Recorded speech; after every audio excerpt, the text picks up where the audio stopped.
wabarakatuh. Perkenalkan, nama saya Lestari Widya Utami. Saya dari jurusan Manajemen Keuangan Syariah kelas C, semester 3 angkatan 2019. Di sini saya ingin menjelaskan beberapa hal tentang bank dan industri keuangan non-bank, yaitu tentang Bank Indonesia, tentang OJK atau Otoritas Jasa Keuangan, lalu tentang pasar modal syariah dan asuransi syariah.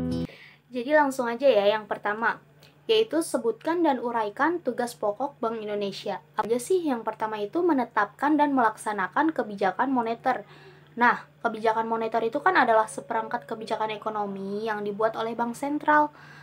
Untuk instrumen kebijakan moneter itu Bank Indonesia itu membagi ke dalam dua bentuk, yaitu kebijakan langsung seperti penetapan suku bunga berdasarkan suku bunga kebijakan baru. Selanjutnya kebijakan itu kebijakan tidak langsung seperti operasi pasar terbuka atau OPT dan lelang surat berharga negara atau SBN. Nah, yang kedua ada mengatur dan menjaga kelancaran sistem pembayaran. Nah, dalam mengatur dan menjaga kelancaran sistem pembayaran itu, baik secara tunai ataupun non-tunai, Bank Indonesia itu menetapkan berbagai aturan pastinya ya. Dan kebijakan seperti alat pembayaran, apa saja yang boleh dipergunakan di Indonesia itu. Untuk pembayaran non-tunai itu, Bank Indonesia itu menentukan standar-standar alat pembayaran loh, seperti card base atau server base yang layak edar, serta pihak-pihak yang dapat menerbitkan atau memproses alat-alat tersebut. Lalu kalau dilihat dari sisi uang tunai, Bank Indonesia itu merupakan satu-satunya lembaga yang berwenang untuk mengeluarkan dan mengedarkan uang rupiah, serta mencabut, menarik, dan memusnahkan uang dari peredaran. Nah, yang ketiga itu ada stabilitas sistem keuangan atau SSK disingkatnya ya. Untuk menjaga SSK itu, Bank Indonesia itu menjalankan dua peran sekaligus, yaitu sebagai otoritas yang memegang mandat moneter serta sistem pembayaran. Dan peran kedua itu sebagai penjaga SSK. Kenapa sih harus menjalankan dua peran? Ya karena sektor moneter dan SSK itu memiliki keterkaitan tinggi pada stabilitasnya. Bila digambarkan ya seperti efek dua arah, di mana jika terjadi gejolak itu di sektor moneter dapat mengganggu SSK dan sebaliknya. Bisa dibilang sih tugas Bank Indonesia yang satu ini kaitannya erat dengan fungsi Bank Indonesia sebagai lender of the last resort atau otoritas yang berwenang menyediakan likuiditas pada saat kritis. Itu beberapa hal tentang penjelasan tentang Bank Indonesia ya. Terus yang kedua, kita membahas tentang OJK. Pertanyaannya itu, apa yang dimaksud dengan OJK dan jelaskan pula tujuan, fungsi, dan tugas OJK itu. OJK itu lembaga negara yang dibentuk berdasarkan Undang-Undang Nomor 21 Tahun 2011 yang berfungsi menyelenggarakan sistem pengaturan dan pengawasan yang terintegrasi terhadap keseluruhan kegiatan di dalam sektor jasa keuangan. Apa sih tujuan OJK itu? Yang pertama, tentunya mendorong kegiatan sektor jasa keuangan agar terselenggaranya secara teratur, adil, transparan, dan akuntabel. Terus yang kedua itu mewujudkan sistem keuangan yang tumbuh secara berkelanjutan dan stabil. Dan yang ketiga itu melindungi kepentingan konsumen dan masyarakat. Nah, itu beberapa penjelasan tentang Otoritas Jasa Keuangan atau biasa disebut OJK. Yang ketiga, masuk ke dalam bab pasar modal syariah. Pertanyaannya itu, apa sih yang dimaksud pasar modal syariah? Di mana sih perbedaan saham, sukuk, dan reksadana syariah dan bagaimana mekanisme transaksinya di pasar modal syariah? Lalu, tugas-tugas OJK, pengaturan dan pengawasan. Yang perbankan seperti bank umum, bank syariah, yang pasar modal, perusahaan sekuritas, manajer investasi, lalu yang industri keuangan non-bank itu seperti perasuransian, dana pensiun, dan lembaga pembiayaan. Nah, itu beberapa penjelasan tentang Otoritas Jasa Keuangan atau biasa disebut OJK. Yang ketiga, masuk ke dalam bab pasar modal syariah. Pertanyaannya itu, apa sih yang dimaksud pasar modal syariah? Di mana sih perbedaan saham, sukuk, dan reksadana syariah dan bagaimana mekanisme transaksinya di pasar modal syariah? Pertama, saya akan menjelaskan dulu tentang pengertian pasar modal syariah ya. Jadi, sebagai kegiatan dalam pasar modal itu sebenarnya nggak jauh dari pasar modal konvensional gitu. Pasar modal syariah itu diatur dalam UPM yang tidak bertentangan dengan prinsip syariah. Oleh karena itu, pasar modal syariah itu bukanlah suatu sistem yang terpisah dari pasar modal secara keseluruhan. Secara umum, kegiatan pasar modal itu tidak memiliki perbedaan dengan pasar modal syariah. Syariah itu tidak memiliki perbedaan dengan pasar modal konvensional, namun terdapat aja beberapa karakteristik khusus pasar modal syariah gitu yang berbeda dengan pasar modal konvensional, bahwa produk dan mekanisme transaksinya itu tidak bertentangan. Pastinya pasar modal syariah itu tidak bertentangan dengan prinsip-prinsip syariah. Lalu pertanyaan selanjutnya, apa sih perbedaan saham, sukuk, dan reksadana syariah? Pertama kita bakal bahas tentang saham dulu. Jadi saham itu adalah surat berharga yang merupakan bukti penyertaan modal atau kepemilikan dalam suatu perusahaan, dan bukti penyertaan tersebut itu berhak mendapatkan bagian dari hasil perusahaan.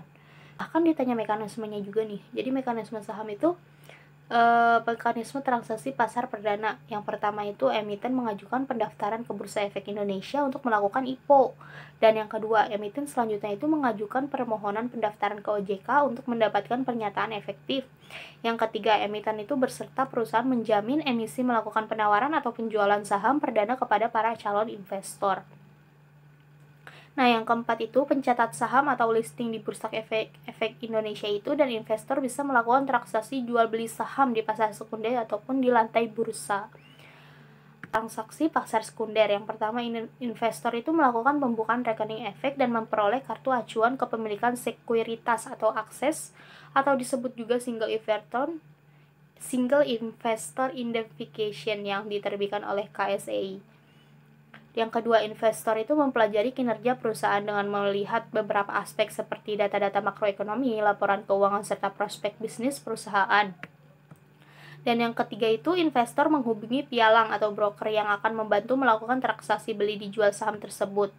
Yang keempat, setelah terjadi transaksi atau beli atau jual saham, investor itu akan dikirimi bukti transaksi saham melalui surat elektronik atau e-mail. Nah, itu penjelasan tentang saham dan mekanismenya. Nah, yang kedua tentang sukuk. Jadi kalau misalkan sukuk itu adalah efek syariah berupa sertifikat atau bukti kepemilikan yang bernilai sama dan mewakili bagian yang tidak terpisahkan atau tidak terbagi atas otoritas si jasa keuangan itu. Mekanisme sukuk yang pertama itu kayak bursa. Sukuk yang diterbitkan oleh korporasi maupun negara dapat diperjualbelikan di pasar sekunder melalui bursa. Sistem yang diadopsi oleh bursa untuk perdagangan suku saat ini adalah Fixed Income Trading System atau FITS. FITS ini hanya bisa digunakan oleh perusahaan efek yang sudah menjadi anggota bursa AB dan anggota PT Clearing Penjaminan Efek Indonesia KPEI. Dalam FITS, teknik perdagangan itu mengacu pada peraturan yang dibuat oleh BEI dengan persetujuan OJK. Satuan perdagangan lot size atau lot size ya yang digunakan serta dengan 5 juta per lot, per satu lot. Penetapan satuan ini bertujuan untuk memberikan kesempatan bagi investor individu yang ingin membeli sukuk koperasi dan sukuk negara. Yang kedua ada over the counter OTC. Mekanisme transaksi over the counter ini OTC disebut itu juga ditransaksi di luar bursa, yaitu transaksi efek antara perusahaan efek atau antara perusahaan efek dengan pihak yang lain diatur oleh bursa efek, dan transaksi efek ini antara pihak yang bukan perusahaan efek. Yang ketiga non-tradable sukuk.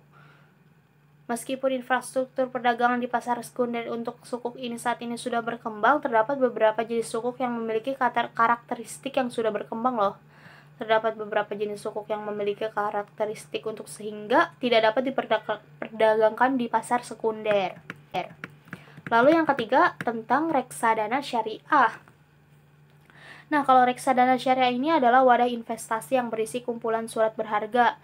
Investor yang berinvestasi di reksadana akan memiliki efek atau surat berharga dalam unit penyertaan reksadana atau saham atas reksadana yang tergantung hukum reksadana tersebut. Mekanisme reksadana syariah yang pertama, transaksi pembelian, subscription. Transaksi pembelian reksadana ini dapat dibagi menjadi transaksi pembelian pertama atau no subscription.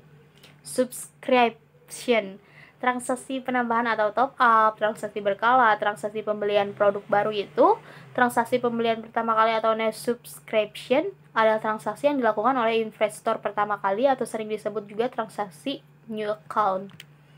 Nah, yang kedua ada transaksi penjualan, redemption. Transaksi penjualan itu atau pencairan dalam reksadana itu dikenal dengan istilah redemption.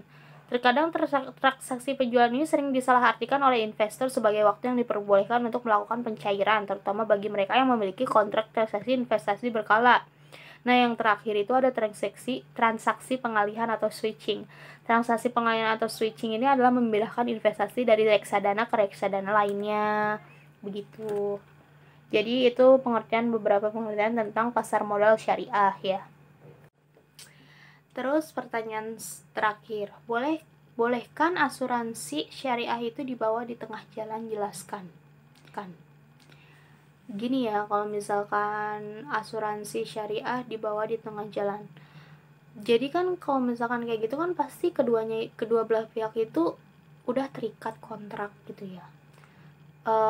Kontraknya itu pasti dilaksanakan oleh kedua belah pihak. Jika ditanya boleh nggak sih, maka ya tergantung dalam kontrak tersebut. Ketika seseorang melakukan kontrak perusahaan asuransi itu pastikan hal-hal itu benar-benar harus ditanyakan, hal-hal itu harus benar-benar dibicarakan, hal-hal tersebut itu harus benar-benar disepakati gitu, baik dari pihak asuransinya atau dari pihak pertamanya gitu. Jangan sampai kita itu nggak tahu, karena banyak banget zaman sekarang itu kita itu mengatasnamakan penipuan gitu, padahal kadang kita juga salah. Kenapa kita nggak baca kontrak dengan teliti gitu ya. Dan boleh enggaknya itu tergantung ya nilainya. Secara umum di dalam Islam itu sendiri diperbolehkan dengan ketentuan yang telah ditetapkan. Ketika seseorang yang berasuransi di tengah jalan mungkin ada kendala tertentu, maka ia berhak mengajukan bahwa ia akan keluar atau berhenti dengan hak-haknya ditaati sesuai dengan ketentuan kontrak yang telah disepakatkan gitu. Terima kasih. Wassalamualaikum warahmatullahi